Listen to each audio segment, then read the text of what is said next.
This podcast is all about getting divorced without losing your mind, where Corey Shapiro, a seasoned New York City divorce attorney, shares valuable insights from his book, Getting Divorced Without Losing Your Mind. He'll teach you how to be more creative and less reactive in your divorce. He also dives into discussions with experts and thought leaders on navigating divorce intelligently and calmly.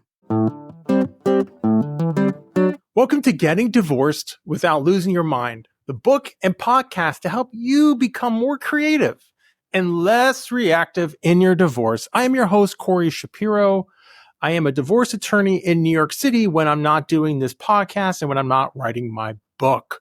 We're continuing our series on divorce attorney tactics, and you need to know what's going on because you'll get the fallout of all these tactics. We did last week the brawler. Those are pure offense baddies. They are focusing on one or two what they believe to be case-ending issues. Whew. But today we're taking a different stance. We're dealing with the boxer, who's a more pragmatic divorce attorney. Doesn't have to use pure offense, not going to waste your budget like the swarmer on a lot of little things, just trying to do the job and do it right. Let's just make sure we know all the different styles we talked about, just in case you're coming into this series and you just started with the boxer, which is a good place to start, by the way. We started with the swarmer. Those are people who are wearing the other side down, wearing their budget down, basically on nonsense. 90% of it's nonsense. The brawler, on the other hand, is also offense, like the swarmer, but they're dealing with something that's concentrated and most likely case ending. If the issue came out in court, you're going to be either deemed not credible or it's going to be so shameful you wish you settled. And in this style, we're going to talk about the boxer in this episode, which is more pragmatic, more for most people, just trying to get a divorce, almost like it's like a business uncoupling. Let's just be as civil as possible. And if there are charged issues, we're only going to be to deal with that in the most graceful way possible. We're not trying to, do anything more than what's necessary. And then you have the top dog who can do everything super well. They just focus on the ultra high net worth market. So they're just very expensive for most people. Well, first of all, lawyers are expensive for most people, but they are triply expensive for most people.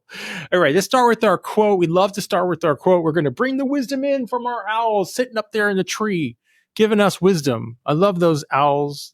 Every time I look at them, I just think, how can I be smarter and bring their wisdom? I sort of point to them sometimes when I'm doing mediation. So let's point to them. Thank you, owls, and get some wisdom from our quote, which is from none other than Muhammad Ali. Didn't we have to have a quote from Muhammad Ali if we're talking about boxing? His quote's like this: "It isn't the mountains ahead to climb that wear you out. It's the pebble in your shoe." Isn't that so true? We all have these grand plans, but it's the little things that derail us. Let's say we're in a co-parenting situation and we want to bring grace into that relationship. We want to transfer the role from a spouse to just a parent, but there's still such pain, unresolved pain. And when the other side pushes your buttons, and don't they know how to push your buttons? I mean, who knows how to push your buttons better than probably your parents or your spouse? And they're pushing your buttons. But you changed your ways, you say. Not going to go into the dirt and fight with them. But next thing you know, you have done all this text or email exchange. You're not listening to what? Yep. The 24-hour pause, maybe even a 1-week pause. So it's the little things that derail us.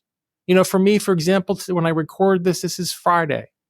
Get a lot of emails on Friday that may be triggering. I don't forward them to clients unless it's an emergency.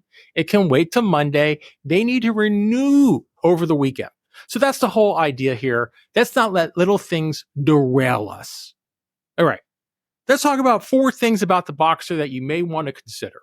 First, they are defensive in nature. They're defensive in nature, which is a good thing because think of this. Think of almost like that song from MC Hammer, you can't touch this.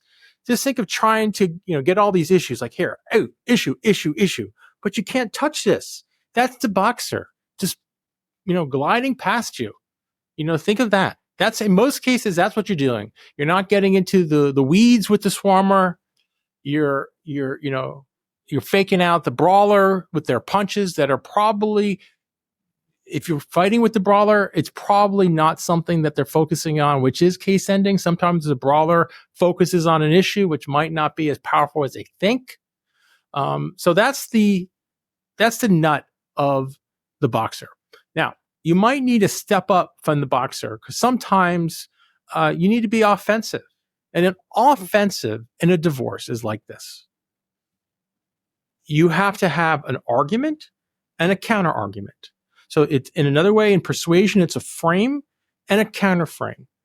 So you still need that counter argument. You still need that counter frame. A frame is just a filter that you're using, a device that you're using for the court to put everything through to make it easy for the court to understand. Let me give you an example. Let's say you're dealing with a brawler on the other side. And let's say that they say you can make $75,000 a year. That's your earning capacity. Now, what an earning capacity is not based on your stated income. Your stated income in this example, you're, let's say, a stay-at-home parent for the past 15 years. So don't you think your income is zero? Not quite, because you might have an earning capacity based on your prior education, prior work experience before you left the workforce to raise your children, right? So there is an earning capacity. And they say your earning capacity is $75,000 a year, which sounds insane. You never made that. 15 years ago, let's say you made $40,000. But you do have a master's, maybe even two masters that you acquired before you had children. And you did work for a few years in the workforce. So you have some experience. So how do you determine that if we're being rational? Are we just picking a number like the brawler and saying it's 75,000? No, we're going to get an employment expert. And an employment expert is going to determine what your earning capacity is. They're going to interview you. They're going to look at some stats. They're going to look at your resume, your work history. They're going to come up with a number. And then that number is probably going to be very persuasive to the court to determine your earning capacity. So that's how the brawler gets it done. That's how the boxer gets it done, through logic, through reason, not just picking a number out of the air. All right, the third thing I want you to think about on the boxer is you have to have a lot of patience.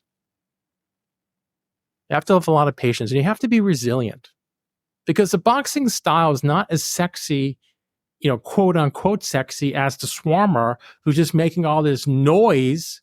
It's almost like on Instagram, someone posting multiple times a day, but we're not talking about an Adam Grant type post that's meaningful and makes you think. It's just noise, it's nonsense, just adding to the worst part of social media. That's the swarmer, just noise. But on the other hand, the boxer might only post when something's really important, if it was on Instagram. And the brawler would just post the same content at the same time until you concede. So every time you go there to that site, you'll say, wow, to that profile, you're like, oh my God, that's all they focus on. All right. So you have to have patience. You have to be resilient. And the fourth thing, you need to be very truthful. You need to overshare, especially if you're tangling with a brawler, because what they're focusing on may be important. I want you to understand this. There's a couple levels of experience. The first level is, obviously, as an attorney, is learning the law, which takes time because you learn it first in theory, then you learn it in practice. It's almost like driving a car. When we go to the highway here in New York City on the LIE, there's a certain speed limit. And I'm sure, like everywhere else, people go way past that speed limit and nothing happens. So there's a theory and a practice, and you need to know where you can push and where you can't. The next thing you need to figure out is, who's this case before? Who's the judge? What are their biases? What are their preferences? You need to figure out who's the opposing counsel. What's their style? Are they just super aggressive for no reason at all? Or can you work with them?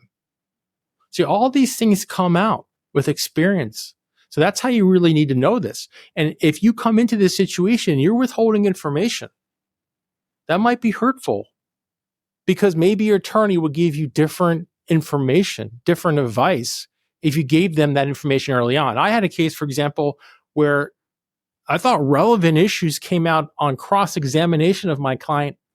Yes, at trial. At trial. So don't be one of those people. Start off early. I know it's hard. I mean, you just retain this person. But if you do trust them and go into it that you can trust them, disclose this information. Preferably in writing, so at least you have proof, and maybe even have a meeting follow-up to really discuss it. I think the clients who do best when they're dealing with this stuff is going to be an in-person meeting or a virtual meeting to really go over it, make sure it really sinks in so you can hear the strategy, which may develop over time. All right, now, a question I sometimes get is, which style do you need? I think in most cases, you're probably going to go with a boxing style. You may just need a defensive style. There might be a traditional divorce. It might settle pretty fast, few months. That's fine. If it gets a little bit more complicated, you might want to have a boxer who can really counterpunch. And that's probably going to develop, I would say, with at least 20 years of experience if you have a more difficult divorce. And the only caveat to that is if you have something on the other side that's so damaging, maybe you want a brawler. Just blow them out of the water. In most cases, you don't have that. But if you do have that situation, maybe you want to go with the brawler. All right. So let me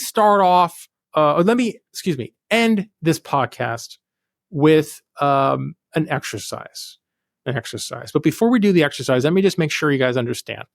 The brawler is best for people who are trying to be realistic, trying to do an equitable result. They're not in a fantasy world. Sometimes people do go to swarmers because swarmers will accept your fantasy, build your fantasy.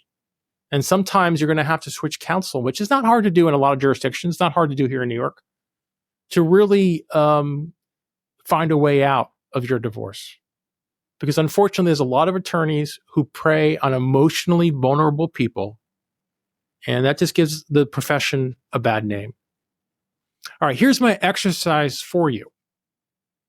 It goes with that disclosure since it's so important to overshare, to be truthful about issues in your divorce, and it's hard to do. So start off with a mind map. We have discussed a mind map before, but we're going to discuss it again. Because I love it when I learn and there's always repetition so I can learn it more. I'm going to flash on the screen if you're watching this on YouTube, a mind map. But basically, you can use software, you can use a paper. Doesn't have to get fancy. Just put in the middle disclosure or overshare or whatever will make you want to give all this information to your attorney. And just put branches out all around and put other bubbles on below and just put in issues that you think are important. So let's just do a real example. I'll just give you a few of them. Let's say you are in a custody battle.